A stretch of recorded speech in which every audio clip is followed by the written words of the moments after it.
Bienvenue sur le plateau des Love Sisters. Et j'ai le plaisir d'avoir deux nouvelles chroniqueuses charmantes. Céline, bonjour. Bonjour Muriel. Alors tu vas me dire ce que tu fais. Tu es artiste, parce qu'on ne prend que des artistes. Dis-moi un peu ce que tu fais. Alors moi, je dessine et je peins depuis très très très très longtemps. Je donne des cours également et je fais souffrir mes élèves pour qu'ils deviennent bons. Voilà, et j'ai eu le plaisir d'être sur le plateau cet hiver à tes côtés. Et puis me voilà aujourd'hui dans l'autre côté du miroir. Un clin d'œil. Un petit clin d'œil, voilà, et je vais avoir le plaisir d'interviewer deux personnes formidables, deux artistes formidables. Et tes projets? Voilà, et mes projets aujourd'hui, je n'en ai pas. Tu en as un. J'en ai un formidable. J'en ai un formidable, celui d'illustrer ton livre. Merci. Voilà, à travers 20 illustrations, je vais voyager à travers ton texte.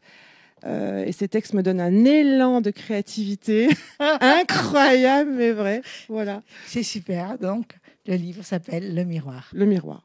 Merci beaucoup. En tous les cas, si je t'ai prise comme portraitiste, c'est parce que tu as un sacré talent.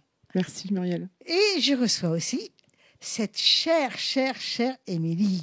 Émilie, quel plaisir de t'avoir. De revenir maintenant. Et de revenir. Non, mais tu reviens en tant que chroniqueuse. Et donc, dis-moi ce que tu fais, toi. Je suis neuropraticienne. Du coup, j'accompagne dans le détachement de traumatismes spécialisé dans le langage inconscient pour tout aller mieux, se reconnecter à soi, dépasser ses traumatismes, ses blocages émotionnels et simplement s'aimer, avoir confiance Et c'est en la soi. raison pourquoi je l'ai choisi. Hein. Et oui. C'est toi qui m'avais interviewé et c'était un très bel échange. Donc, je suis ravie d'être ici aujourd'hui et de participer à mon tour à interviewer d'autres très belles personnes. Et je tiens à préciser qu'elle a émis le plaisir de devenir chroniqueuse. Et donc, voilà, maintenant, elle fait partie des chroniqueuses. C'est une love sistérienne. Comme toi. Trop chouette. Trop chouette. Génial. Trop chouette. Céline, ma chérie, tu nous reçois qui alors ? Alors, j'ai la chance d'avoir comme invitée, ma première invitée. Alors, on se regarde bien dans les yeux, Sophie. On se regarde parce que toutes les deux, on passe un petit peu le bac aujourd'hui. C'est le grand oral. Sophie Debieux, alors je mets de mes fiches parce que avec le track, je vais peut-être oublier des choses, donc on va s'aider, Sophie. Il n'y a pas de souci. On va faire preuve de sororité sur le plateau des Love Sisters. C'est interactif. Voilà. Alors, tu es une grande exploratrice du langage. Oui. Tu es partie dans cette aventure il y a 5 ans. J'ai commencé il y a bien plus longtemps, mais j'ai terminé un recueil il y a 5 ans qui va être publié prochainement, là, cet été. Tu nous rappelles le nom de l'édition et le nom de ce recueil ? Alors, le recueil s'appelle L'autre et moi et ce sera aux éditions Les Bonnes Feuilles. Donc, L'autre et moi, voilà. L'autre et moi en un seul mot. Exactement. Voilà. Exactement. Donc, tu as mis combien de temps à écrire ce recueil ? J'ai mis, on va dire, à le finaliser, j'ai mis 2 ans, mais j'avais écrit les textes avant, a fallu mettre en forme, etc. Et l'idée, c'est que j'en avais un peu assez de voir des recueils où il y avait des poésies, une par page comme ça. Donc, il y a une histoire entre les poèmes qui se relient. Tu as créé du lien entre tes poèmes de 2 personnages qui s'appellent Amy et Joe. Amy et Joe, voilà. Et tu as obtenu une médaille d'argent.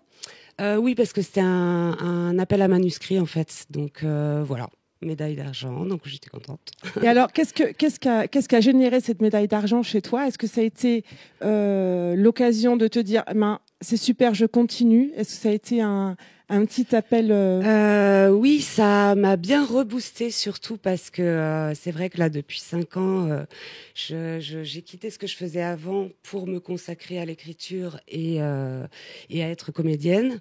Donc, j'ai pas arrêté, en fait. Tu n'arrêtes jamais, oui. Et du coup, récemment, j'avais amorcé un début de spectacle issu du recueil de poésie expérimentale où je fais de l'interaction avec de la vidéo dans laquelle je suis aussi. Donc voilà, et aussi je prépare, issu de ce même recueil, un court-métrage. Voilà. Un court-métrage, c'est ça. Du coup, voilà.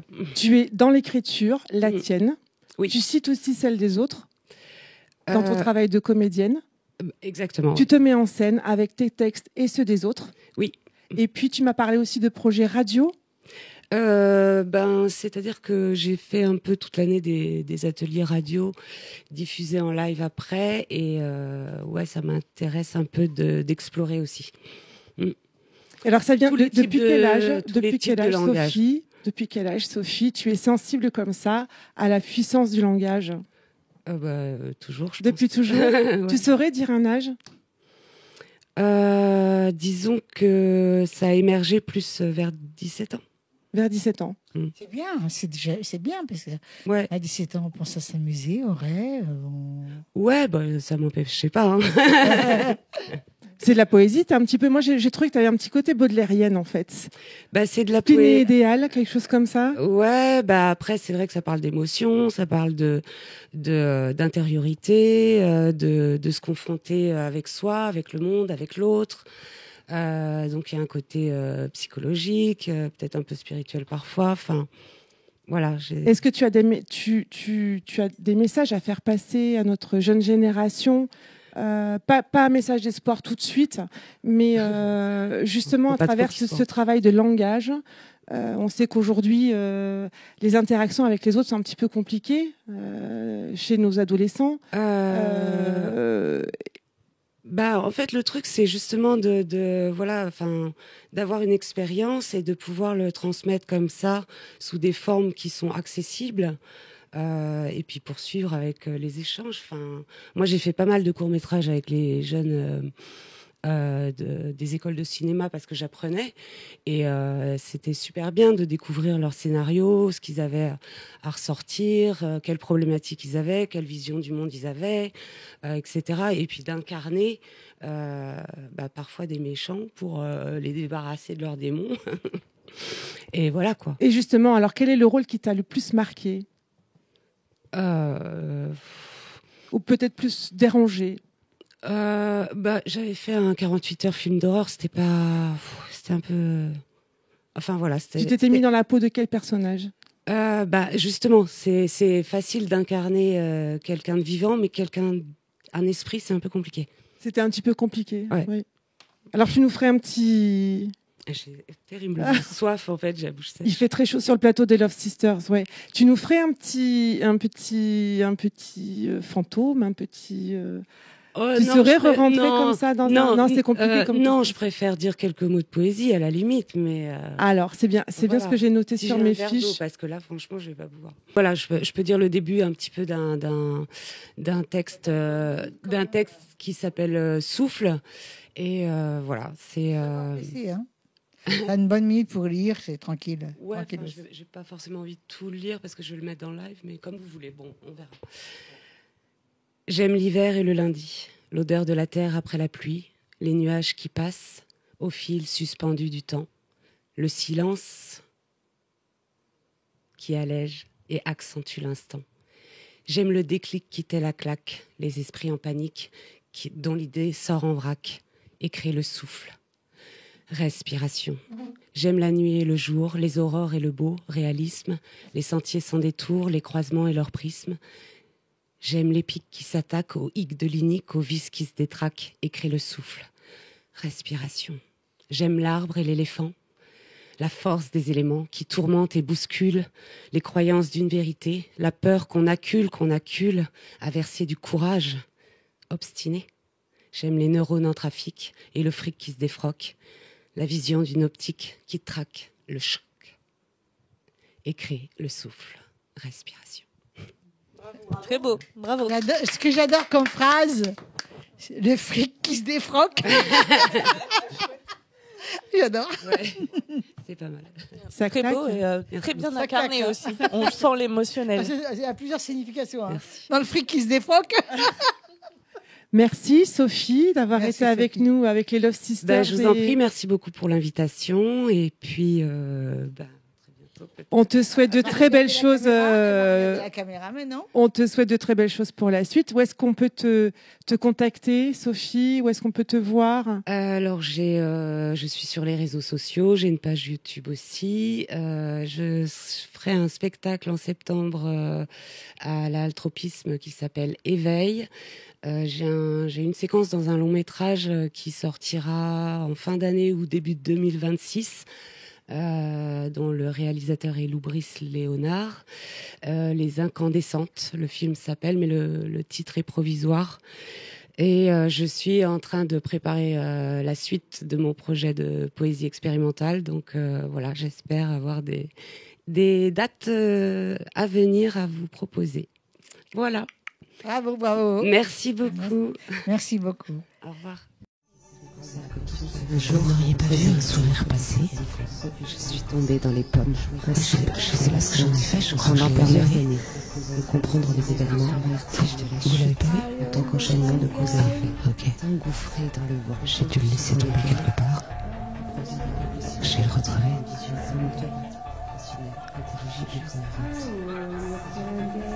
Ça ne vous est jamais arrivé? Je les aime pas. Ils sont petits. Cyniques.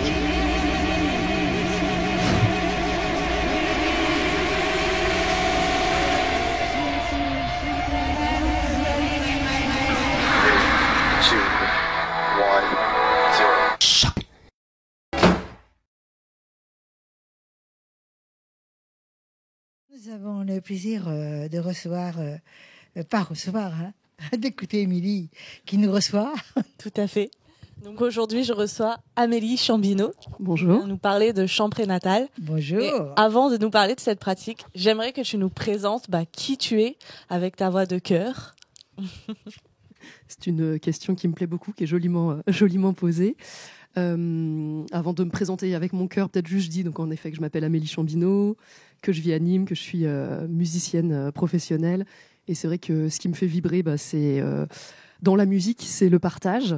Donc moi, j'ai fait tout un cursus conservatoire. J'ai moi-même été enseignante pendant 15 ans en conservatoire, dont 10 ans au conservatoire de Nîmes.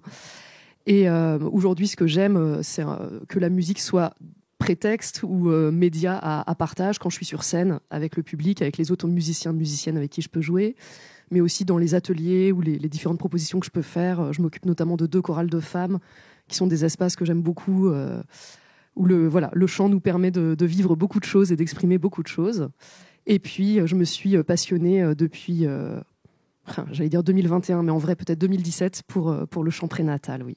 Génial. C'est un bel outil, mais du coup encore, je pense, peu connu. C'est quoi le chant prénatal? Comment ça fonctionne? Pourquoi c'est puissant? La définition que j'aime bien, c'est la définition de Virginie Bouffard qui dit que le chant prénatal, c'est utiliser sa voix pour mieux vivre sa grossesse et ou son accouchement. Parce que dans un atelier de chant prénatal, on va explorer différentes facettes. Il y a le fait déjà de chanter pour se faire du bien et pour créer du lien avec le bébé. Parce que une ou des chansons qui vont être chantées régulièrement pendant la grossesse, le bébé va les reconnaître ensuite. On le sait que le bébé reconnaît la voix de sa mère, la langue maternelle, etc. Et cette chanson ou ces chansons, c'est vraiment moi ce que j'appelle le doudou sonore, qui peuvent vraiment aider à créer une continuité entre le moment in utero, la naissance, et puis après la vie de l'enfant qui arrive, et notamment de le réconforter pour les moments où notamment on peut pas prendre bébé dans les bras. Par exemple, moi j'ai des souvenirs de trajets de voiture où j'ai chanté en boucle les 2 mêmes chansons qui apaisaient ma fille pour finir le trajet sans qu'elle pleure. Mais aussi, par exemple, s'il y a des soins médicaux, on peut aussi lui chanter sa chanson doudou comme ça. Et puis, une autre facette, ça va être vraiment toutes les explorations qu'on va faire autour de la respiration, qui est vraiment un outil qu'on retrouve dans plein de pratiques proposées aux femmes enceintes pour le moment de l'accouchement. Et puis, on va vraiment explorer des sons qui vont aider pendant l'accouchement, qui vont à la fois aider sur le côté mental, mais aussi vraiment d'un point de vue physique et hormonal, parce que le chant prénatal, des fois, il a cette image de quelque chose, d'une pratique qui peut être un peu ésotérique ou paraître un petit peu étrange, alors qu'en fait, ça se base vraiment sur la physiologie et sur soutenir la physiologie. Quand on chante, on sécrète des endorphines et de l'ocytocine, et ce sont 2 hormones qui sont hyper utiles et qui sont sécrétées, l'ocytocine comme jamais, pendant l'accouchement. D'accord. Je peux vous poser une question quand même. Donc, tu as quand même dû avoir affaire à des personnes qui ne sont pas bien dans leur grossesse et qui ne... Comment tu fais pour justement leur apprendre le bien-être de la grossesse et du bébé, faire prendre conscience que justement ça, c'est important. Merci de poser la question, parce que c'est vrai que la grossesse, ça a souvent dans notre société cette image de moments merveilleux et paradisiaques, etc. Alors qu'en fait, c'est pas le cas pour tout le monde, ou c'est pas le cas tout le temps. On peut, au sein d'une grossesse, être traversé par différents vécus, différentes émotions, etc. Pour moi, la première chose, c'est que dans les espaces de mes ateliers de chant prénatal, toutes les émotions sont les bienvenues. On a le droit de pleurer, on a le droit de déposer s'il y a des moments ou des questions, des choses pas forcément agréables, ou des doutes, etc. Et puis après, je pense que l'atelier, il y a aussi ce moment de petite bulle pour soi. Donc j'ai pas de baguette magique, je vais pas résoudre tous les problèmes, mais je pense que déjà avoir un espace dans lequel on peut venir tel qu'on est, avec notre vulnérabilité, notre authenticité, c'est vraiment précieux. Et la musique, ça a aussi ce bienfait de pouvoir connecter avec nos émotions. C'est souvent que des fois je propose une chanson, puis je vois qu'il y a une des participantes qui a les larmes qui montent aux yeux, et je me dis que tant mieux, la chanson elle a pu faire catharsis pour ça, et ça c'est précieux aussi, quoi. Voilà. Effectivement, l'inconscient est artistique, donc tout ce qui est art est directement lié aux émotions. C'est très beau, et c'est une belle façon d'accompagner, donc bravo. Comment toi tu as découvert du coup cet outil? C'est quoi ton histoire? Il y a bien sûr ma grossesse en 2017 où à ce moment-là, moi j'avais 2 projets artistiques dans lesquels je chantais beaucoup. Un projet solo où je préparais le festival d'Avignon, et puis un trio vocal, on était 3 femmes à chanter ensemble. Donc c'est vrai que j'ai beaucoup chanté pendant ma grossesse, et c'était quelque chose que j'aimais beaucoup, où je me sentais connectée en effet à mon bébé. Et puis l'accouchement, donc j'avais entendu parler du chant prénatal, mais j'avais pas eu beaucoup plus d'informations, si ce n'est que j'avais regardé quelques vidéos sur YouTube. Mais j'ai beaucoup utilisé ma voix, et c'est vrai que ça m'a vraiment aidée dans les moments intenses, quand les contractions devenaient plus intenses. Et la sage-femme qui m'a accompagnée a vu les moments qui étaient trop difficiles pour moi, comme si je perdais pied. Elle est venue vers moi, et je pense qu'elle faisait quelque chose d'aussi simple que un petit son comme ça, vraiment pas plus. Mais à ce moment-là, en fait, on est dans une telle hypersensibilité. Et puis, elle avait trouvé un média qui me correspondait très bien. J'avais vraiment la sensation qu'elle me prenait dans les bras et qu'elle me ramenait en me disant « Amélie, c'est ici, en fait ». Et donc, voilà, je me suis servi du son pendant cet accouchement. Et après, j'ai voulu me former et comprendre en fait tout ce qui s'était passé. Donc, je suis allée après suivre un séminaire avec Michel Audin, gynécologue obstétricien qui était venu à Nîmes. Et puis après, je me suis formée au chant prénatal en 2021, une première, puis une deuxième formation. Puis je suis devenue complètement passionnée par le sujet, proposer mes propres ateliers. Puis maintenant, je propose aussi une formation pour les sages-femmes, les musiciennes qui voudraient elles-mêmes proposer ces ateliers et partager cet outil à toutes les femmes enceintes autour d'elles. C'est beau parce que tu pars vraiment de ton histoire, de ta passion, parce que tu commences avec la passion du chant, et puis finalement ton histoire personnelle avec ta propre grossesse, et maintenant tu as envie de le partager aux autres de plein de façons différentes du coup. Et justement, c'est quoi le souvenir marquant, le témoignage, peut-être qu'il y en a plusieurs, mais en tout cas un qui vraiment t'a fait dire waouh, ça y est, j'ai trouvé cette voie. C'est sûr que mon accouchement, ça reste un moment fondateur, clairement, mais j'en ai déjà parlé.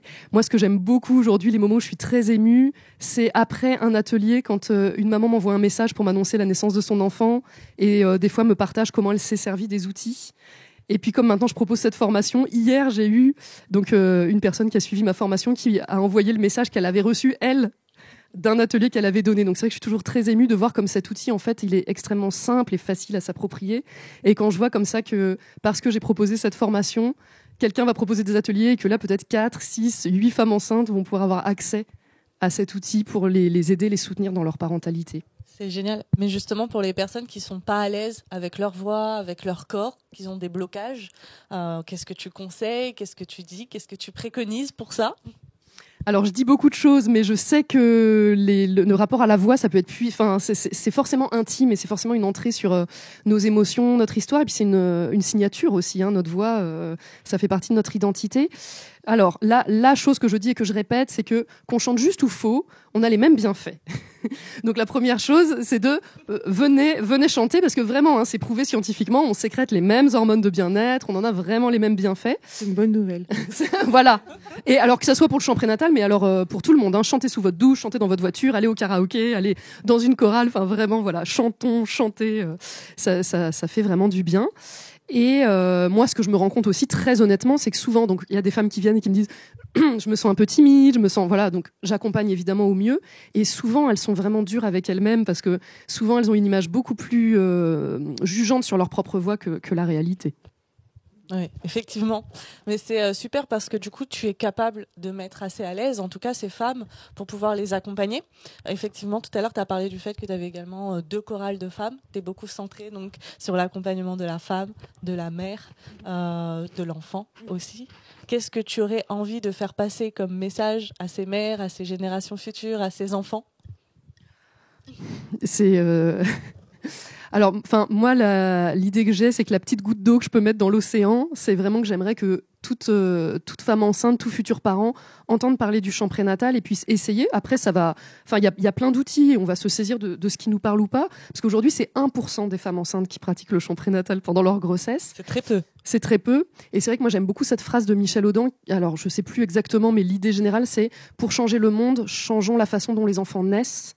Et je pense que vraiment, l'accompagnement avec la voix permet aux femmes d'être plus souveraines de leur accouchement, et qu'ils soient médicalisés ou non, hein, ça vraiment s'adapte à toutes les situations. Et dans le lien avec leur bébé, et c'est le cas aussi pour les partenaires, hein, il y a vraiment un lien comme ça familial qui vient se créer grâce à ça. J'ai une petite question. Je suis assez fan de tout ce que tu racontes, parce que moi j'ai eu 3 enfants. Et je me suis servie du son de ma voix dans plein de situations. Et aujourd'hui encore, je pense que c'est un cordon ombilical symbolique aussi, cette voix, parce que dans les moments un petit peu compliqués avec les enfants, au lieu de parler, je chante. Alors je chante très mal, mais alors je singe le chant. Et du coup, c'est un baisseur de tension. Alors, ce qui nous a aidé au départ avec les enfants lors de l'accouchement, c'est quelque chose qui perdure comme ça par le pouvoir de la voix dont on se sert pour dire des choses un petit peu compliquées ou pour faire baisser le stress des enfants ou pour voilà. Donc c'est pas qu'une rencontre au moment où on met son enfant au monde. C'est une découverte du monde effectivement à travers sa voix et tout ce qu'on peut en faire dans l'aide à la relation à l'autre aussi. Oui, et puis la naissance, c'est un point de départ, c'est un passage. Oui. Et c'est vrai que je pense que c'est très pertinent. Moi, ce que j'aime beaucoup aussi, c'est proposer, parce qu'il y a des moments où on est épuisé en tant que parent, il faut le dire, ça peut être très intense. Mais oui. Et donc, chanter, par exemple, pour son enfant qui veut pas dormir, il est 3h du matin, il dort pas. J'ai certaines chansons avec des petites pointes d'humour comme ça, où les mamans chantent, où les papas, enfin, ça marche pour tout le monde. Au lieu de perdre soi-même pied, en fait, on chante pour son enfant, mais aussi pour soi. Ah oui. Et là, comme on vient sécréter aussi ces hormones de bien-être et tout, c'est aussi un soutien pour soi-même. On en a bien besoin en tant que parent. Moi, je fais le chant du lave-vaisselle. Veux-tu bien ranger le lave-vaisselle, alors que 2 minutes avant, c'était pas possible. Merci beaucoup parce que vraiment c'était magnifique. Tu proposes un super outil qui est vraiment très essentiel parce qu'en plus on le sait maintenant, dès la naissance, bébé commence déjà à enregistrer des informations qui vont le programmer. Donc effectivement, tu changes le monde, bravo. Merci. Comment on peut expérimenter avec toi où est-ce qu'on peut te trouver Oui, alors moi je suis sur Instagram, mon compte c'est Ma Voix est libre, Ma Voix VOIX bien sûr. J'ai aussi un site internet améliechambino.com. Il y a toutes les informations. La prochaine formation que je donne pour les professionnels, c'est en octobre à Nîmes et en avril à Paris. Et pour les ateliers pour les femmes enceintes, vous m'écrivez, je vous donnerai les informations et les dates. Super, merci beaucoup. Merci. Merci.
Enfant, ne tuez jamais, en vous ce désir nommé nomade.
dormez bébé, dormez bébé, lune, dormez bébé. J'ai pris 3/4 de lune pour en faire un bateau, léger comme la plume au fil de l'eau. Voguez bébé lune, voguez bébé, voguez bébé lune, voguez bébé. J'ai pris toute la lune pour en faire un ballon, léger comme la plume d'un oisillon. Courez bébé lune, courez bébé, courez bébé lune, courez bébé.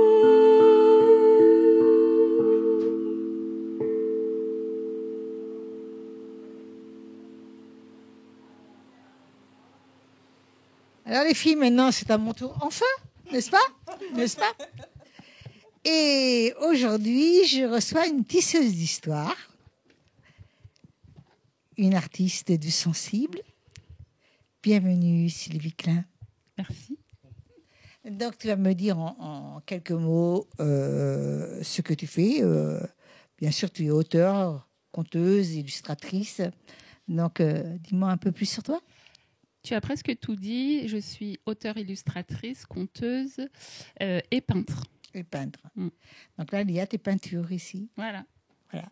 Alors, Sylvie, qu'est-ce qui vient d'abord chez toi? Une image, un mot, une émotion quand tu travailles n'importe quelle création? Le partage. Le partage. D'accord. Et on dit que les contes guérissent. Tu y crois, toi aussi? Ah oui, clairement. Clairement? Clairement. C'est beau ce que tu dis parce que oui, c'est tout à fait ça. D'accord. L'art guérit même. Les filles, vous pouvez intervenir parce que c'est interactif. Oui. Et vous pouvez tous intervenir si vous avez envie, parce que moi, j'adore ça. Hein? Justement, vous l'art existez guérit. Comment il t'a aidé? Pas trop.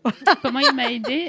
Comment il t'a aidé à avancer dans ton partage, dans tes émotions? En fait, je m'en suis pas rendu compte tout de suite, mais en fait, depuis que je suis toute petite, je crée, je peins, je dessine, je fais des choses avec mes mains. Et j'ai réalisé bien plus tard que quand j'étais petite, je parlais pas. J'avais peur de tout. Voilà, le monde extérieur était très douloureux pour moi. Et en fait, ma façon de m'exprimer, c'était de créer. Et en fait, quand j'ai grandi, j'ai continué. D'accord. Alors, quand tu peins, est-ce que tu racontes une histoire? Oui, je me raconte une histoire, oui. Sans les mots, bien entendu. Hein. En fait, ça me fait du bien. Je peins depuis très longtemps, depuis toujours, je dirais. Mais au moment du confinement, c'est la couleur qui est ressortie. C'est pas du tout comme ça que je peignais avant. Et au moment du confinement, je pense que j'ai eu une petite baisse de morale. Et bizarrement, ça m'a fait du bien de faire ça. Et du coup, je l'ai gardé. Je l'ai gardé parce que ça me fait encore du bien et j'ai envie que ça fasse du bien aux autres aussi. Tu écris pour les enfants. J'écris aussi pour les enfants. Mais j'aimerais savoir si tu écris aussi pour l'enfant que tu étais. Ah oui, clairement. Tout ce que je fais, c'est pour la petite fille intérieure qui est encore là. Hein. Et comment trouves-tu la couleur d'un personnage? En fait, c'est comme si je réfléchissais pas, ça vient tout seul. Je ferme les yeux et le personnage, il est là. D'accord. Et si tu devais peindre un seul souvenir de ton enfance, lequel? C'est marrant parce que j'ai pas beaucoup de souvenirs d'enfance. C'est déjà une bonne chose. Peut-être. Souvent, au contraire. Normalement, quand on n'a pas trop de souvenirs d'enfance, mais du coup, l'art. Mais c'est peut-être pas des mauvais, justement. Peut-être pas mauvais. Mais il n'y a peut-être pas les mauvais. Mais en fait, je pense que j'ai tout oublié parce que j'ai pas eu une belle enfance dans mon souvenir. Mais en vrai, si je dois y réfléchir, c'est pas vrai. Des fois, on veut tout noircir. J'ai eu quand même des bons moments et un souvenir qui me vient, c'est avec mes deux sœurs quand on est dans le lit et qu'on fait notre petite cabane et on rigole, voilà. Et ça, c'est des bons moments. C'est un bon moment, ça. Donc, quand est-ce que tu sens que l'histoire est prête? Quand ça mature, là, c'est en train de se créer. J'ai rien commencé, que ce soit l'histoire, le tableau. En fait, c'est en moi et d'un coup, ça sort tout seul, du coup. D'accord. Quand tu as terminé un livre ou autre, qu'est-ce que tu voudrais que les lecteurs retiennent? Si ça leur a fait du bien, ça me va. Tout simplement. Tout simplement. C'est fort, toi. Hein. S'ils ont ressenti quelque chose, ça me va, c'est parfait. Moi, j'ai une question à poser à Sylvie.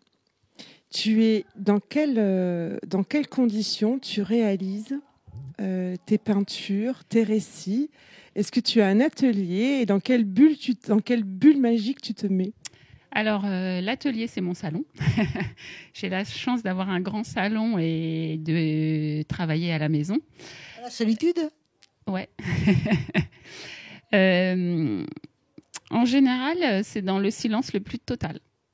Ou à l'inverse, la musique à fond, les voisins viennent toquer. Mais ça me fait du bien. Du coup, je sais plus, c'était quoi ta question?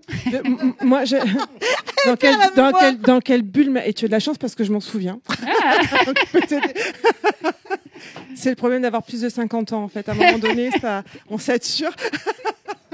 Dans quelle bulle magique tu te mettais pour rentrer dans ton processus? Et est-ce que tu avais élaboré un processus, une mise en scène, un rituel qui te permet d'accéder à cet art-là? Est-ce que tu as conscience de ça? Alors oui, c'est rigolo parce que mon rituel, c'est ça. En fait, dans ma tête, ça fait déjà peut-être une semaine, un mois que mon tableau, je suis en train de le faire. Et quand je décide enfin de sortir ma peinture, parce que là, c'est tout un rituel. Il faut sortir les boîtes, il faut mettre la bâche, il faut pousser la table, il faut tout préparer. Je mets la musique ou pas. Et là, en fait, mon tableau, il est déjà prêt, en fait, mais je le sais pas. Mais je l'ai pas encore, j'ai pas encore fait l'esquisse sur ma toile, qu'il est déjà là. Il est déjà là. Et... Il y a une question à poser? Oui, je trouve que c'est une très belle intuition, en fait. C'est clairement, là, tu te connectes à ton intériorité. C'est ça.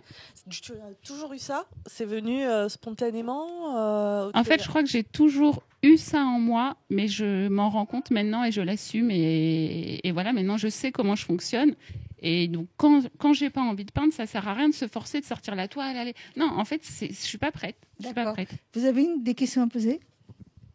Non, mais j'aime beaucoup t'écouter. Oui. Je partage ta vision de l'art. C'est très intéressant ce que tu dis parce que le processus de création, moi j'y suis aussi confronté, c'est vraiment un mystère. C'est-à-dire que tout ce qu'on exprime, tout ce qu'on crée, ça vient de nos expériences, de nos souffrances parfois, de nos joies, et ça vient comme ça. On a l'impression que ça vient comme ça, mais en fait ça vient de quelque part. En fait, c'est là, c'est en nous. C'est déjà en nous. On a déjà emmagasiné plein de choses, plein d'émotions, et ça ressort au travers de... Tu peux laisser ton micro près de la bouche. Ça ressort au travers soit de l'écriture, soit de la peinture, soit d'autres arts. Exactement. J'aimerais bien savoir... Excuse-moi. Tu peux nous lire un extrait de tes contes J'aimerais, tu vois. Avec plaisir. Alors, en fait, c'est pas des contes. C'est celui-là, je l'adore. Alors, fais ce que tu adores. Celui-là, je l'adore. En fait, c'est un livre qui parle d'amour. Quand je l'ai écrit, en fait, j'ai pensé très fort à mes enfants. Et c'est un personnage très, très simple. Et à ce moment-là, donc il date de 11 ans exactement. À ce moment-là, j'étais persuadée que je ne savais pas dessiner. Tu regardes la caméra en parlant et maintenant tu... À ce moment-là, j'étais persuadée que je ne savais pas dessiner parce que j'avais envie de faire quelque chose de très, très simple. Et voilà. Et en vrai, c'est ce qui me ressemble. Un dessin très simple, naïf et sans détail. Donc, en fait, c'est plus un poème. Donc, c'est un livre qui parle d'amour et qui s'appelle « Parce que je t'aime ». Parce que je t'aime, je t'offrirai des fleurs. Non, des cœurs, en forme, en guise de douceur. Je te ferai n'importe quelle danse avec élégance, car en toi, j'ai toute confiance. Et là, c'est qui fera cette danse? C'est moi. À qui? À mes enfants. Ah, c'est magnifique, hein. C'est beau. Merci. C'est très gentil. Alors... J'ai des petites filles, je pense que je vais leur acheter des petits enfants. C'est sympa, hein? C'est sympa, hein? Merci. Dis-moi, je vais te faire une petite métaphore, puisque les contes finissent toujours. Ils vécurent heureux. Moi, j'ai demandé musique, hein, et je vais faire juste une petite métaphore pour toi, uniquement pour toi, ma chérie. Et il commence là où l'âme s'éveille. C'est très beau. J'aime beaucoup. Et maintenant, tu vas regarder la caméra et tu vas nous dire comment on fait pour te joindre. Alors, pour me joindre, je suis sur les réseaux au nom de Sylvie Klein artiste peintre. J'ai une entreprise qui fait des spectacles. Oh, j'en ai même pas parlé. Je fais des spectacles pour enfants, des spectacles de marionnettes. Je fais des ateliers de peinture et c'est sous le nom de Les Petits Lézards. Voilà. Les petits ou les petits? Les petits avec un apostrophe et il n'y a pas de S. Il n'y a pas de E. Les arts comme voilà, les artistiques. Voilà. Là, on te trouve partout, on te trouve sur tous les réseaux. On me trouve partout. Sur les réseaux. Je crois que je t'ai vu d'ailleurs. Non, merci beaucoup. Merci à toi. Merci beaucoup. Voilà, bravo. 1, 2, 3.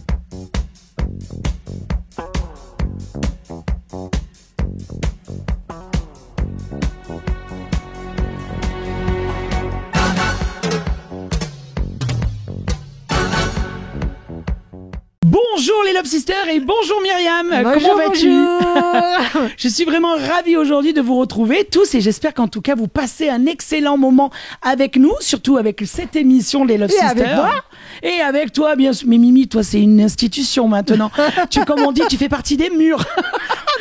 Mesdames et messieurs, je suis heureux de vous amener dans les années qui vous ont bercé, les années 80 avec le groupe Voilà, le groupe AA est un groupe de pop norvégienne. Alors formé en 1982, ce célèbre groupe il est fait d'un mélange de styles de musique. Alors, on va dire que c'est un peu symphonique pop et bien sûr du rock. C'est vraiment ce mélange-là. Et le trio est composé de 3 garçons. Alors, je sais très bien, mesdames, ce que vous dites devant chez vous. Vous êtes tranquillement à la maison, dans votre fauteuil, en train de nous regarder à la télé et vous vous dites, non mais 3 beaux garçons, Alexandre, faut le dire, on utilise les mots. Le premier, le number 1, c'était le chanteur. C'est Morten Harket. Alors, je dois dire que même ma sœur avait le grand poster collé sur sa porte. La pauvre. Écoute, comme toutes les filles de son âge d'ailleurs. Le deuxième, c'est Magne. Donc celui-ci, on le retrouvait au clavier. Et bien sûr, il y avait Pal. Lui, il était aussi au deuxième clavier et au chœur.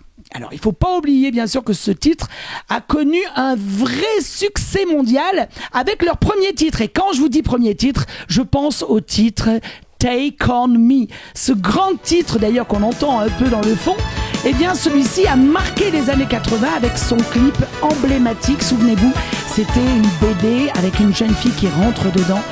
Tout ça, ça ne nous rajeunit pas, Myriam. Eh bien, je dois dire une chose sûre, et ça, il faut bien le viser, c'était une mélodie accrocheuse. Et c'est ce qui nous manque encore aujourd'hui chez certains artistes qui sortent énormément. Et d'ailleurs, heureusement qu'on a quand même, vous, les artistes indépendants, qui continuez à nous faire vivre de bons moments. Alors, leur musique se caractérise par des mélodies, comme je t'ai dit, très mélancoliques. Et bien sûr, on y retrouve aussi des paroles poétiques. Et tu sais combien c'est important aujourd'hui de faire vivre la poésie. Et tout ça en exposant des petits thèmes bien variés qui vous font boum boum dans le cœur, mesdames, surtout quand on voit le joli garçon en train de chanter. Bon, maintenant, une chose est sûre, peut-être que vous vous êtes dit, bah oui, mais le groupe AA, d'ailleurs, il devient quoi? Eh bien, au fil des années, Myriam, et vous, mesdames et messieurs, ils continuent d'exister, ils continuent d'exister, et ils ont sorti plusieurs albums, et ils ont continué à faire des tournées, ce qui leur a valu de continuer à gagner un public fidèle et surtout très varié. Le groupe AA, encore aujourd'hui, joue et tourne. Donc, je vous incite à aller leur faire un petit coucou, mesdames, et leur montrer que malgré les 2-3 petits chemins qui se sont mis dans les commissures de vos yeux, vous êtes toujours aussi fans. C'est génial. Ça se termine. On dit bye bye. Bye bye, et on se retrouve très prochainement dans Monsieur Musique. Alors, nous sommes vraiment une panel de filles ici, uniquement. Hein, c'est vrai, c'est sympa d'ailleurs, parce qu'on fait des bêtises. On fait plus de bêtises que quand il y a des hommes, je crois. Céline, tu nous reçois? Je te reçois 5 sur 5, Muriel. Et moi, j'ai le plaisir de recevoir aujourd'hui Cathy Suard. Bonjour. Comment ça va? Partagé, ça va. Bienvenue chez les Love Sisters. Il est un peu moite. C'est normal. Voilà. On a chaud sur le plateau des Love Sisters. Je t'invite aujourd'hui dans ta qualité d'artiste peintre. Tu peins depuis quelques années maintenant. Tu nous as amené de très jolis tableaux, des grands formats que tu as fait récemment. Oui. Voilà. En 2025, et celui-là, c'est le dernier, qui est en cours. Hein, il n'est pas tout à fait fini. Tu nous as amené une œuvre en cours. Voilà. Alors ça, c'est pas banal. Est-ce que ça va t'aider à la finir de l'amener ici? Peut-être, oui. Je sais pas, on verra. Oui, parce que il y a aussi des œuvres inachevées, tu sais. Il y a des œuvres inachevées, qui sont très belles. Oui. Voilà. Je ne sais pas si je la finirai. Tu peins professionnellement, ou en tout cas intensément, depuis 5 ans. Tu t'y es mis au moment où tu quittes l'éducation nationale, c'est ça? C'est ça. Tu as enseigné aux enfants de la maternelle jusqu'à l'élémentaire, jusqu'au CM2. Jusqu'à l'élémentaire, le CM2. Oui. Et tu me racontais que pour toi, le graphisme en cours, c'était quelque chose qui était très, très, très, très, très important. Oui. Et un jour, tu as eu envie, toi aussi, de prendre le chemin de l'exploration de l'art. C'est chose faite? Alors, je suis rentrée tard dans l'art. Hein. Moi, j'ai fait des études agricoles. Je me destinais absolument pas à rentrer dans l'art. Je suis donc par hasard. Et puis, bon, j'ai enseigné. Et puis, surtout, j'ai passé le fameux concours de l'école normale en tant qu'institutrice. Donc, ça remonte. Hein. C'était en 1987. Donc, ça fait longtemps. Et à cette époque, on avait des épreuves orales, et notamment d'art, et c'était pas que de l'oral, hein, on avait aussi une œuvre à créer et un mouvement artistique à connaître parfaitement. Et le mouvement artistique que je devais connaître, c'était l'impressionnisme. Donc, je suis rentrée dans l'art jeune par la force des choses, en fait, un petit peu, et ça m'a extrêmement intéressée, toute cette histoire de l'art. Et après, les années d'école normale où on nous enseigne à enseigner l'art. Et en fait, donc, j'ai appris pour apprendre l'art ensuite aux autres. Donc, j'ai toujours été un petit peu là-dedans avec les élèves, mais bon, ce n'était pas mon métier. Est-ce que tu as réussi à te détacher de l'enseignement pour te lâcher un petit peu dans tes propres œuvres? Parce que on pourrait deviner quelques influences. Un peu klimtienne, avec des arabesques, des dorés, des tons verts, voilà. L'ancrage du sacré, complètement. Aussi dans ton travail. Tout à l'heure, je regardais ce tableau qui est derrière nous, c'est un beau format hein, déjà, où tu caches des choses, tu caches du visage féminin. Est-ce que Klimt a été important? Tout à fait. Voilà. J'adore Klimt. Et ben voilà. En fait, je me suis nourrie. Voilà, je me nourris des artistes. Je te disais, j'aime beaucoup les artistes de la Renaissance aussi. Et donc j'ai d'ailleurs appelé 2 de mes tableaux du nom d'artistes féminines de la Renaissance, Artemisia et Lavinia, qui sont donc 2 artistes peintres à la Renaissance, qui donc sont restés, je veux dire, avec les Botticelli, tout ça, ça les a un petit peu enterrés. Puis maintenant, ça réapparaît. C'est assez incroyable, quoi. Donc, et avant qu'il y ait l'exposition à Paris, donc j'avais créé Artemisia. En fait, moi, protectrice des arts. Voilà, c'est ça. Ouais. Et donc voilà. Et pourquoi la figure féminine m'intéresse? Parce que je pense que les femmes il y a une certaine force qui émane de nous et qui n'est plus à discuter. Et je sais pas, voilà, ça m'intéresse. Est-ce que tu trouves que c'est fascinant avec le regard? Celle-là elle s'appelle Femme Taureau cherche son gardien. Alors voilà, c'est une petite boutade à ma région. J'habite Valergue, avec les traditions taurines, etc. Donc j'ai représenté le trident, voilà. La femme taureau, c'est ça, hein, c'est le symbolisme du taureau. Et cherche son gardien. Je ne sais pas si elle le cherche vraiment. Ça serait plutôt gardien cherche sa femme taureau, qu'il faudrait dire, hein, si j'étais... voilà. Mais elle est campée, elle a le regard droit, elle est sûre d'elle. Et en fait, j'essaye vraiment dans mon art de travailler sur le regard. Et en fait, ici, là, tu vois, c'est pas une personne cachée, c'est plutôt comme une allégorie. C'est la Viredonne que j'ai peint ici. C'est le bout de rivière que tu vois depuis ton atelier. De ma maison, hein. J'ai pas d'atelier. Oui, je sais. Ton atelier, c'est ta cuisine. Voilà. En fait, elle court au bas de ma maison. La Viredonne, c'est une petite rivière qui prend sa source à Saint-Géniès-des-Mourgues et qui donc passe par Valergue, mon village. Et donc moi, j'habite dans le village et au bout, donc il y a la Viredonne qui passe. Et cette Viredonne, c'est un bout de nature. On voit des aigrettes, on voit des canards qui passent. Il y a les grenouilles, le chant des grenouilles, tout ça. Et des crapauds aussi. Ah oui, tout à fait. Mais j'adore. Non, mais moi j'adore. On voit des serpents même. On voit des serpents, beaucoup de couleuvres de Montpellier. Mais j'adore parce que c'est un coin de nature préservé en fait. Et c'est pour ça que tu les représentes sur tes toiles. Pourquoi est-ce que tu vas chercher dans ton quotidien? Est-ce que tu sais pourquoi tu vas chercher ce qu'il y a autour de toi pour venir le poser sur une toile? En fait, c'est tout un parcours. Ça fait peu de temps que j'habite Valergue. J'ai habité Moguio longtemps. Là, à Valergue, ça fait donc depuis 6 ans. Et c'est comme si on avait trouvé avec mon mari l'endroit, le lieu pour se poser. Et tu nous parles de ça? Et je parle de ça. C'est un endroit préservé. Ouais, c'est super intéressant parce que là, du coup, tu nous parles de ce nouveau lieu que tu es en train d'habiter.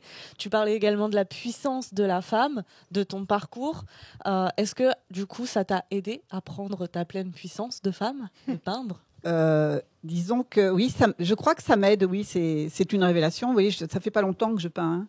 Ça fait très, très peu de temps que j'apprends.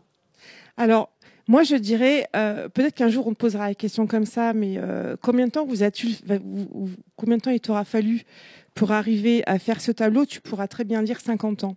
D'accord. Même si dans la réalité, dans ton bout de cuisine, il t'aura pris 15 jours ou 3 semaines, je ne sais pas combien de temps tu mets réellement. Ça peut être 2 jours. Oui, ça peut être 2 jours, mais quand on est 2 jours où tu poses de la matière, mais en fait, ce tableau, il a démarré peut-être il y a 50 ans.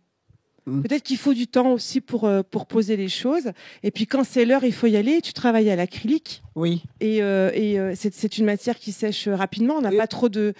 Au pastel sec. Au pastel sec. Alors ça te permet de tirer un petit peu plus et de kiffer un peu plus ces couleurs. C'est très sensuel.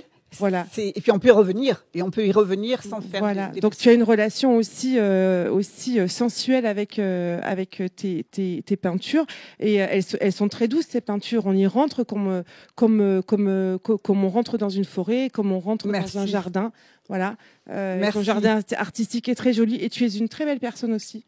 Ouais, oui, voilà. exactement. J'ai passé du temps avec toi au téléphone et puis ça me touche, c'est très gentil. Ça me touche beaucoup de t'accueillir pour mon premier interview aussi. J'ai beaucoup aimé notre échange de toute façon. Voilà, vraiment, c'est formidable alors. Mais je crois que j'irai parce que je pense qu'on n'a jamais fait ni ça et que j'ai besoin d'apprendre encore et encore et encore et que vraiment je viendrai. C'est dommage que tu sois si loin, mais je viendrai vraiment à plaisir. Participer à tes cours avec grand plaisir. Moi, je t'accueillerai avec grand plaisir. Je ne sais pas si j'aurai la prétention de t'apprendre quelque chose encore. Si, je pense que j'ai beaucoup de choses à apprendre. On a tous en permanence des choses à apprendre et c'est ce qui fait de nous encore et toujours de grands enfants. Hein, voilà, et c'est ce qui fait fonctionner notre ciboulot et qui nous permet de vibrer. Voilà, la peinture fait vibrer, ta peinture elle fait vibrer, tu es quelqu'un de vibrant. Voilà. Et alors moi je voudrais que tu dises au public de Love Sisters où est-ce qu'on peut voir ton travail, quels sont tes projets d'ici la fin de l'année 2025. Voilà, qu'est-ce que tu nous proposes? Merci. Alors donc déjà j'ai un compte Instagram. Bon, il n'est pas tellement nourri, hein, c'est pas non plus tellement longtemps que je peins. C'est Casu Artiste, Kasu Artiste tout attaché. Ensuite, j'ai pas fait d'autres choses. Voilà, j'ai pas de. Voilà, donc vous me retrouvez sur Instagram. Une expo peut-être. Alors la prochaine expo que je vais faire cette année, je ne vais pas faire l'éco d'Ali en septembre.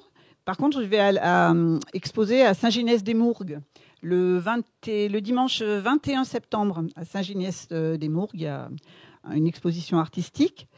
Et puis ensuite, donc voilà, donc je vais pas. Il y a quelque chose que j'ai oublié de dire. Je fais partie de l'association Animal Art que vous avez invité très souvent avec Morgane Mailleux, Jérôme. Oui. Voilà. Et donc, en fait, j'ai été très heureuse de rencontrer ce groupe d'artistes parce que on se côtoie, on trouve ensemble, et ils trouvent beaucoup, Morgane et Jérôme sont très à l'affût pour trouver des lieux d'exposition, parce que c'est difficile de s'exposer.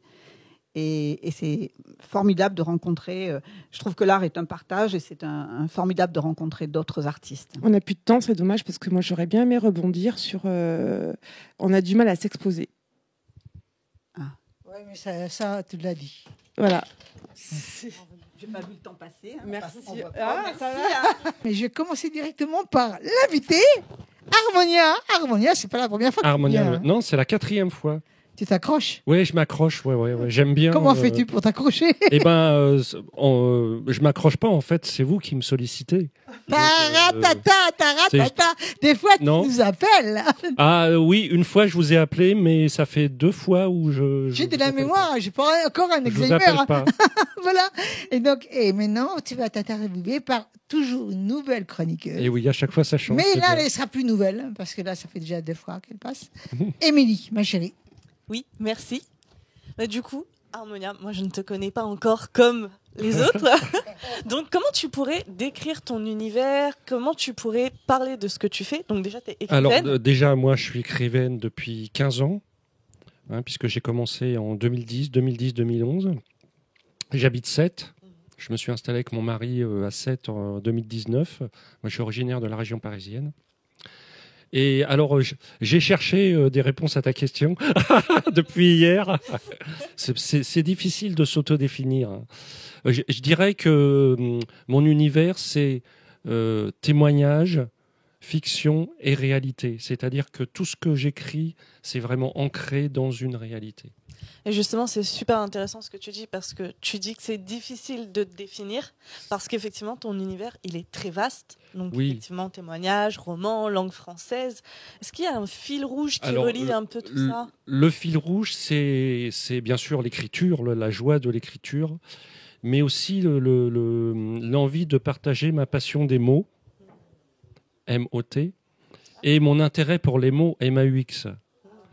Parce que ma démarche d'écriture part toujours d'une réalité vécue ou que j'ai pu côtoyer au travers de ma vie, de mes rencontres et de mes expériences. Et cette réalité a trait justement au tourment de notre époque. Alors dans mon témoignage, je parlais de la transidentité puisque c'était mon histoire. Dans le deuxième, de l'inceste. Tu ne le diras à personne, et d'emprise, de la manipulation et de l'emprise psychologique. Et donc tous mes romans sont vraiment connectés à des expériences et à des questions très importantes pour notre époque et pour notre façon d'aborder la réalité, quoi. Tu partages une partie de ton vécu, tu partages une partie de ton histoire, une part de toi. Est-ce que c'est pour ça que tu es autrice indépendante? Alors non, je suis autrice indépendante parce que déjà j'ai été refusée par toutes les maisons d'édition. Peut-être parce que c'était justement très très vrai, très réel. Mais j'en ai fait une force maintenant parce que j'ai une liberté totale. C'est-à-dire que je suis pas cornaqué par un éditeur, et j'aborde tous les thèmes qui me plaisent. Et donc je fais ce que je veux. Je te poser une question. Donc tu es obligé d'être à la recherche d'imprimeurs. Alors je travaille avec un imprimeur de Nîmes qui s'appelle Monde Édition. Et voilà, c'est la seule chose que je ne fais pas, l'impression des livres. Tout le reste, c'est moi qui le fais. Je peux pas. Et les couvertures aussi, puisque les couvertures, c'est... Bon, à part pour les Kesako, là. Ce Kesako-là, c'est le deuxième. Hein. J'avais présenté le premier la dernière fois. Là, c'est moi qui ai fait la couverture. Tu peux le remonter un peu sur la caméra? Bien sûr. Voilà.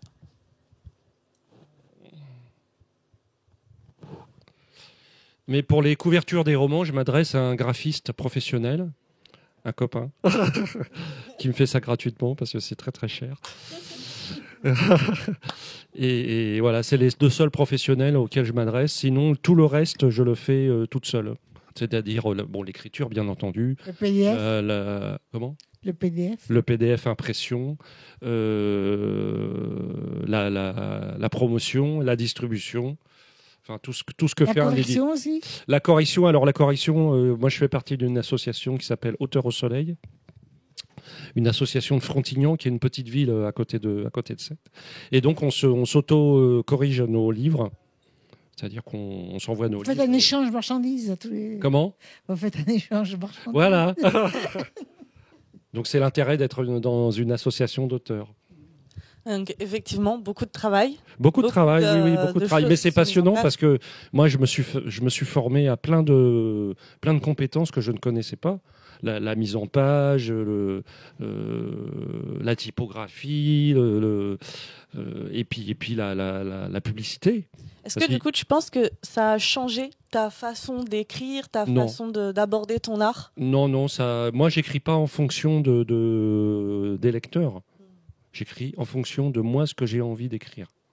C'est-à-dire que les termes que j'aborde, je ne cherche pas à plaire.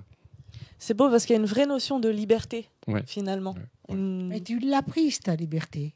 Oui, je l'ai prise. Depuis toutes ces années-là. Oui, je l'ai conquise, oui. Alors, qui es-tu, Harmonia ? Eh ben, je me le demande toujours. Est-ce que tu ne serais pas un peu de chacun de tes romans ? Je suis un être hybride. Ça, c'est puisque bon, moi, c'est pas un secret. Hein, je suis né garçon et je suis devenu une femme. Donc j'ai fait une transition, et ça a produit une personnalité particulière. Et pendant tout un temps, je voulais nier qui j'avais été avant, c'est-à-dire mon passé d'homme. Et je me suis aperçu que c'était impossible parce qu'on est toujours nos bagages, nos valises, on les porte toujours avec soi. Hein, elles nous quittent jamais. Hein. Tu as beaucoup changé depuis que je te connais quand même. Hein. Ah oui, je t'assure.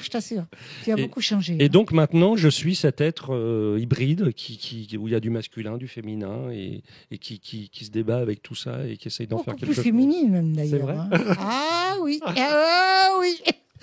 Et du coup, ça tombe bien parce qu'on retrouve beaucoup de cette identité féminine, masculine dans tes livres. Ouais. Ton dernier roman, Rose et ses hommes. Rose et ses hommes. Alors, Rose et ses hommes, ça a été un vrai défi. Parce que c'est un roman qui est écrit à la première personne. Et dans ce roman, j'incarne une femme. Wow. Donc, pour moi, c'était vraiment à la fois un défi et une épreuve, quoi. Est-ce que ce serait pas comme une renaissance, un peu ? Eh ben, c'est l'accomplissement peut-être de quelque chose. C'est-à-dire de cette féminité qui a toujours été en moi. Mais bon, moi, j'ai pas accouché, j'ai pas eu d'enfant, il y a des choses que j'ai pas faites. Et dans ce roman, il fallait que je raconte, puisque je raconte le parcours d'une femme retraitée qui s'installe à Sète. Toute ressemblance avec une personne ayant existé est purement fortuite. Mais et ça se déroule, le début du roman, c'est au début du confinement. Et c'est une période que j'ai vécue vraiment avec beaucoup de difficultés, comme beaucoup d'entre nous. Et cette femme, elle raconte et elle se raconte. Et donc, elle raconte tout ce qui fait la vie d'une femme, quoi. Et notamment des choses que moi, je n'ai pas vécues. Et donc, il a fallu que je fasse un effort faire un effort, que j'incarne des choses que je n'avais pas vécues. Oui, ça peu importe, hein. C'est justement ce qui fait la beauté de l'art, c'est de pouvoir le découvrir. C'est la beauté de la fiction et du roman, c'est-à-dire de pouvoir se mettre dans la peau des personnages. Mais là, avec une dimension supplémentaire, c'est qu'il fallait que je me mette dans la peau d'une femme. Et ouais. C'est génial parce que du coup, tu nous disais que tu écrivais pour toi. Oui. Et malgré tout, finalement, tu fais passer des émotions, tu fais passer des messages. Oui. Qu'est-ce que tu aimerais que les lecteurs retiennent de tes livres ? Que tout est possible. Même l'impossible. C'est très beau. C'est-à-dire, dans mes romans, il y a toujours une quête de vérité et une recherche d'accomplissement. Bon, si vous les lisez, vous verrez. Et moi, je pense que tout est possible, mais il faut s'en donner les moyens et c'est pas toujours facile. J'aimerais juste dire une petite chose à votre... Harmonia, oui, Harmonia. Je voulais citer un jeune philosophe qui disait « Je pense, donc je suis ». Voilà. Et je suis quoi? Mais c'est la question qu'on se pose aujourd'hui. Mais je suis tout simplement. Voilà. Ouais. Et moi, je trouve que ton parcours est absolument formidable. Merci. Mais qui pourrait être à la même, qui pourrait être le parcours de nous toutes sur le plateau aussi. Oui. Et dans ce sens-là, tu n'as rien d'un extraterrestre ou d'une extraterrestre. Non, on est tous à la recherche d'une vérité et de sa vérité. Je crois que et qui nourrit l'écriture. Voilà, qui nourrit l'écriture, qui nourrit l'art, qui nourrit plein de choses. Comme tu en parlais. Et moi, j'essaye de. J'ai plus ou moins trouvé ma vérité. Il y a encore du travail, mais je progresse. Ça s'entend, mais en tout cas, c'est un travail qui est très riche. Hein, bravo. Ouais.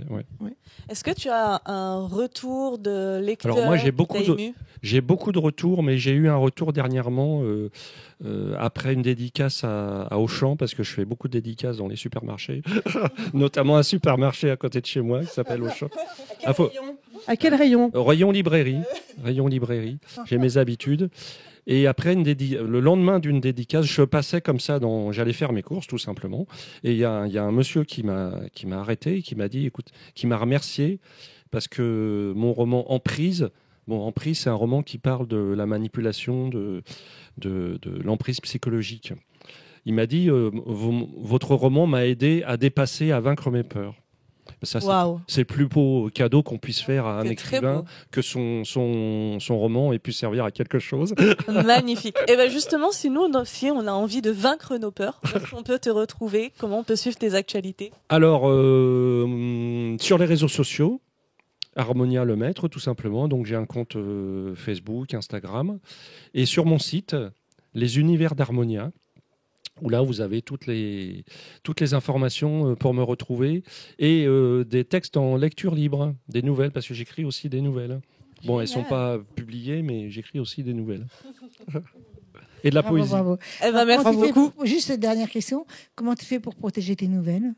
Pour protéger? Oui. Je les déclare à la Société des gens de lettres. D'accord. C'est-à-dire que je paye pour... Chaque nouvelle? Non, les nouvelles, j'étais pas protégé, mais les romans, oui. Ouais, puis j'allais dire, ça revient cher. Si j'ai chaque nouvelle, ça revient cher. Alors, il y a un forfait, il y a un système de forfait. Enfin bon, c'est... Ouais. Merci beaucoup. Avec plaisir. Alors, nous avons passé vraiment un super moment avec vous toutes. Et vraiment, merci. Et on vous dit tous, n'oubliez pas de liker surtout sur YouTube, sur les réseaux Facebook, tutti quanti, quoi. Et on vous dit, toutes les trois, avec nos chers amis ici présentes, bye bye! Bye bye! Bye bye!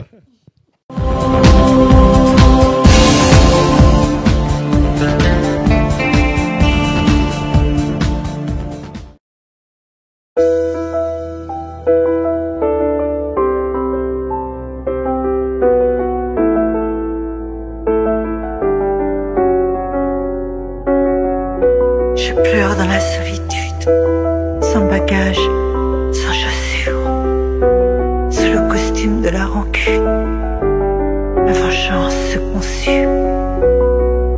La révolte remplit mon esprit, tel un fracas qui se contredit. Moi, misérable fugitive, au dépit de l'injustice. C'est là où tout s'emmène, au prix d'un mal-être. Dans la grâce de se relever, que la rage n'a plus sa place, et l'âge devient sage. Je suis le fantôme de la rue, dans le couloir des âmes perdues. Moi je suis enfant d'un monde, dans l'abandon de ce monde. Je suis l'oiseau brisé, l'oiseau qui ne peut s'envoler, ni crier ni chanter.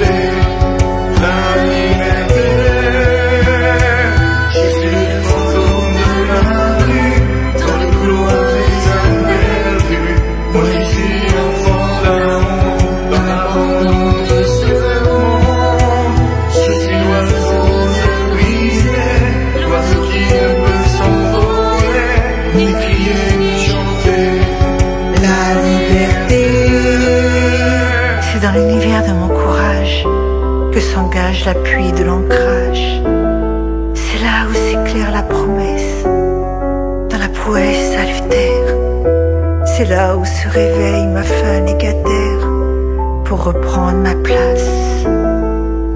Je disparais dans le couloir des heures perdues. Recluse dans ma tanière où la douceur devient amère. Ma chair s'éveille de blessures avec ses cruelles souillures. Je suis dépourvue d'abus car je ne suis pas impure.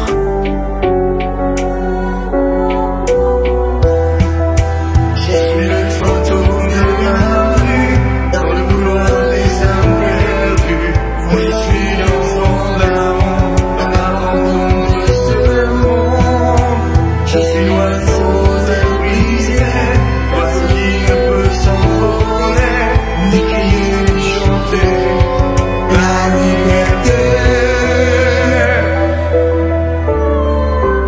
Mon regard est ailleurs, où la torpeur a pris le dessus, moteur de ma peur, où la pudeur se heurte, tel un ouragan qui termine sa course dans la déchéance d'un corps souffrant d'ignorance. Je suis le fantôme de la rue, dans le couloir des âmes perdues. Moi je suis enfant d'avant, dans l'abandon de ce monde. Je suis l'oiseau brisé, l'oiseau qui ne peut s'envoler, ni crier ni chanter. Liberté. Merci à toi la rue, mon ami, de m'avoir montré le chemin et d'être ce que je suis aujourd'hui.